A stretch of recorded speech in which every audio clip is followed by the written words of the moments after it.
comment la tradition du prophète sallallahu alayhi wa sallam nous a été rapportée.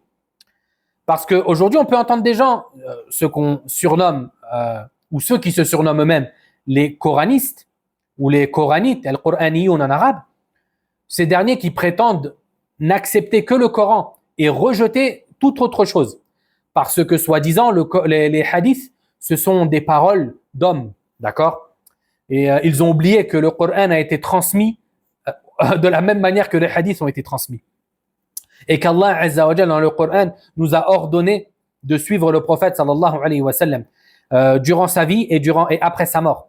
Et suivre le prophète sallallahu alayhi wa sallam après sa mort implique forcément d'accepter les hadiths. Bref, comment les hadiths nous ont été rapportés? Les compagnons du prophète sallallahu alayhi wa sallam ont vécu avec le messager d'Allah. Ils ont vécu avec lui alayhi salatu wassalam durant 23 années, durant les années de la révélation. Pendant ce temps, ils ont vu le prophète sallallahu alayhi wa sallam, ils l'ont entendu, le prophète sallallahu alayhi wa sallam leur enseignait des choses, ils priaient avec eux, ils ont fait le hajj, ils ont fait le djihad, ils ont donné la zakat, ils ont fait tous les préceptes de l'islam.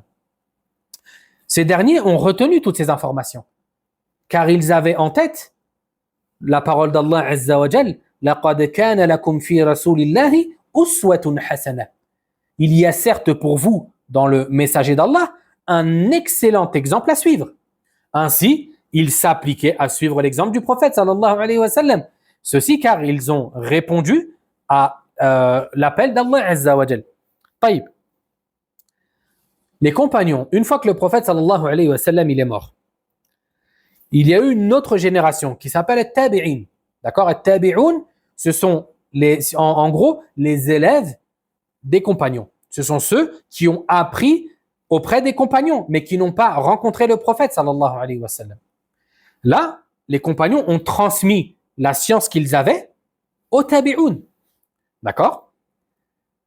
Ensuite, on a les compagnons ont disparu. La génération des compagnons a disparu. Il y avait maintenant At-Tabi'un. C'était eux maintenant qui étaient les porte-paroles, si je puis dire, de l'islam et ceux les récipients de la science.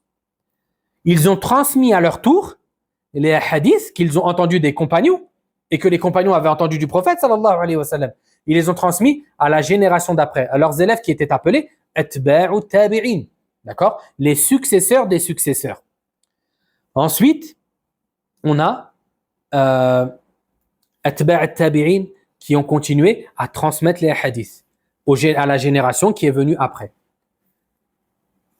Ensuite, qu'est-ce qu'on a eu? On a eu l'apparition de savants qui étaient spécialistes dans la science du hadith et qui se sont mis à écrire tous les hadiths qu'ils ont entendus. Tous les hadiths qu'ils ont entendus. On a Al-Bukhari, Muslim, Al-Nasa'i, Abu Daoud, Al-Tirmidhi, Ibn Majah, l'imam Ahmed, etc. Ça, ce sont les plus connus. D'accord? Ce sont les plus connus, les recueils les plus connus. Ils ont écrit ces hadiths-là. Ils les ont compilés dans des livres.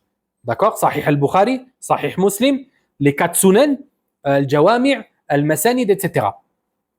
Et c'est ces livres-là qu'on a aujourd'hui. D'accord? Et c'est ainsi que la sunna du prophète sallallahu alayhi wa sallam a été transmise. Et entre parenthèses, les musulmans, c'est la seule communauté qui, à travers toute l'histoire, a transmis son héritage scientifique et historique à travers ce qu'on appelle les chaînes de transmission. C'est-à-dire que les hadiths qu'on a aujourd'hui, ce ne sont pas des informations dont on ne connaît pas l'origine. Chaque hadith a été tracé et est traçable jusqu'à aujourd'hui. Si vous ouvrez par exemple Sahih al-Bukhari, vous allez toujours trouver al-Bukhari dire « An fulan, haddathana fulan, haddathana fulan, an fulan ». C'est ce qui veut dire d'après un tel m'a dit, j'ai entendu d'un tel, etc. jusqu'à arriver au prophète sallallahu alayhi wa sallam. Ça, c'est ce qu'on appelle la chaîne de transmission. D'accord? Et les savants de l'islam ont étudié chaque transmetteur. Chaque transmetteur est connu. Pour qu'un hadith soit accepté, il faut primordialement et obligatoirement que chaque transmetteur de la chaîne soit connu et soit jugé comme fiable dans sa religion, d'accord, que ce ne soit pas une personne qui faisait des péchés, une personne qui mentait, une personne qui n'était pas digne de confiance, d'accord, et il faut qu'il soit babit, c'est-à-dire que il faut qu'il ait une mémorisation parfaite. C'est-à-dire qu'il ne se trompe pas lorsqu'il rapporte les hadiths et qu'il les rapporte comme il les a entendus. Ces conditions, ça, ce sont des conditions parmi 5 conditions.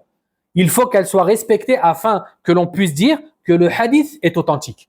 Si ces conditions ne sont pas respectées, le hadith est rejeté. Et on ne l'accepte pas en tant que musulman. On ne l'attribue pas au prophète sallallahu alayhi wa sallam. D'accord? C'est pour ça que, et ça, il n'y a que la communauté musulmane qui a rapporté son histoire de cette manière.